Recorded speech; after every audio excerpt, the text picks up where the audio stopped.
Halo sobat semuanya, perkenalkan nama aku FTR Ludu Erna Krismawati. Kalian bisa panggil aku Visio Erna dan aku merupakan salah satu alumni dari Fakultas Kedokteran Universitas Udayana dan resmi menjadi seorang praktisi pada tahun 2020.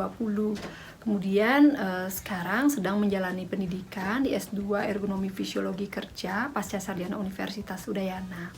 Serta sekarang juga aku masih aktif menjadi salah satu praktisi fisioterapi di salah satu tempat praktek mandiri, yaitu di Asmara Fisioterapi Klinik dan beberapa tempat lainnya.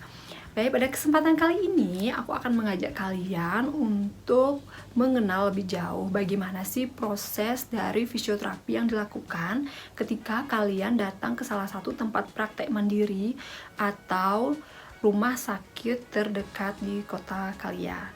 Nah, banyak banget yang nanya, "Kak, gimana sih rasanya, Kak? Sakit nggak? Atau nanti diapain?" Nah, jadi kalian tonton sampai habis biar kalian tahu bagaimana proses dari fisioterapi dan cedera apa saja yang bisa ditangani untuk mendapatkan hasil yang lebih efektif untuk penyembuhan cedera atau keluhan kalian.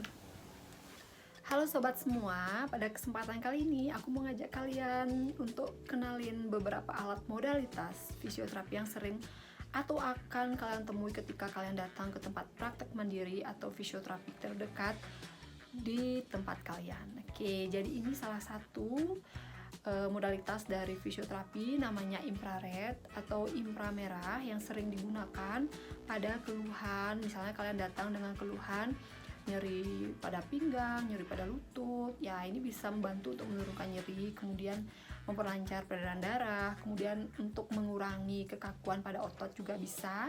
Dan tentunya modalitas ini merupakan salah satu modalitas yang aman digunakan karena juga bisa digunakan pada keluhan anak-anak seperti gangguan tumbuh kembang. Biasanya anak-anak yang mengalami gangguan tumbuh kembang nantinya akan diberikan sinar infrared ini oleh fisioterapi anak-anak, kemudian dilanjutkan dengan latihan untuk membantu pemulihan otot-otot yang bermasalah. Nah, jadi sinarnya seperti ini.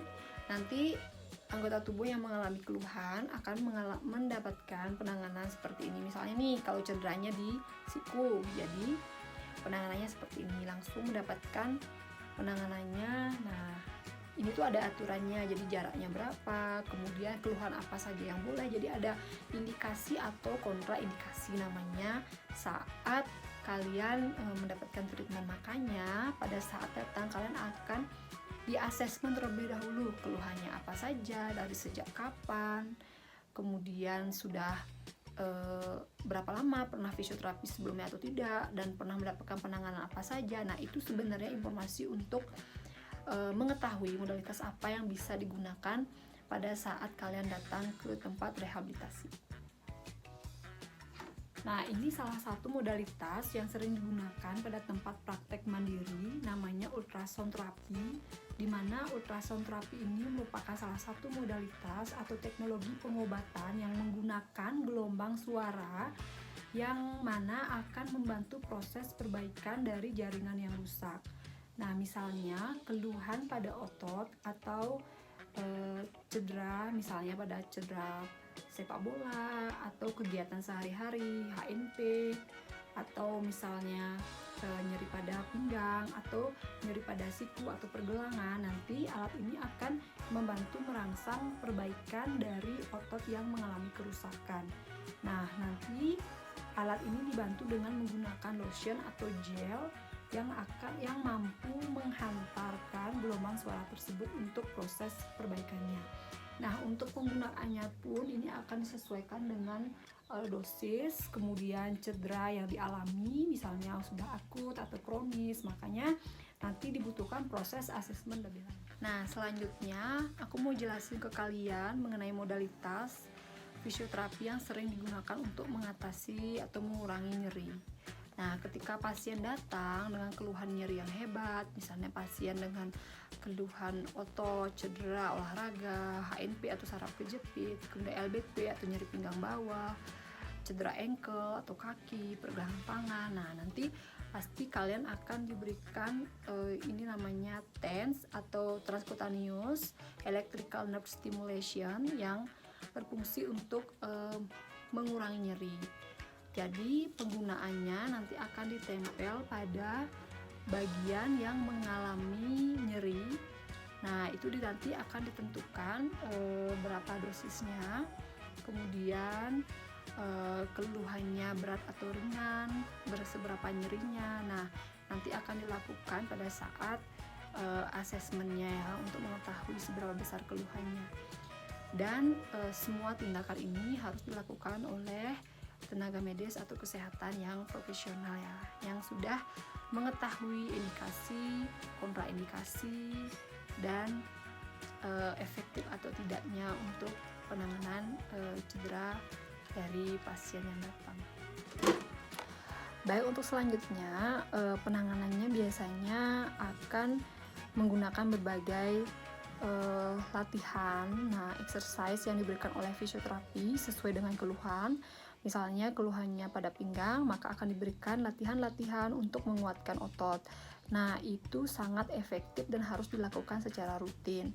Selain itu, fisioterapi juga biasanya sering kalian melihat plaster seperti ini merupakan tapping yang sering digunakan oleh fisioterapi untuk membantu cedera, misalnya sprain ankle atau kaki yang terkilir. Nah, itu untuk membantu proses dari pemulihan. Kemudian biasanya kalian mungkin pernah melihat seperti grinding atau penggunaan jarum pada beberapa keluhan otot, misalnya pada keluhan muskuloskeletal, misalnya otot yang kaku. Nah, itu juga merupakan salah satu teknik fisioterapi yang akan dilakukan.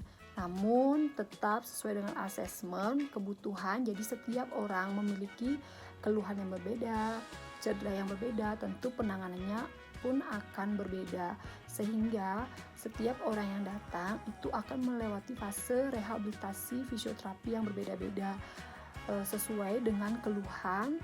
Dan prosesnya pun jika ditanya kenapa si A bisa tersembuh dalam waktu sekali treatment, kemudian si B tidak sembuh dalam 2 kali treatment, nah itu sesuai dengan tingkat cedera yang dialami. Jadi saya tekankan lagi, proses fisioterapi itu memiliki proses yang sangat panjang. Jadi ketika cederanya semakin berat, maka prosesnya pun akan rehabilitasi lebih lama.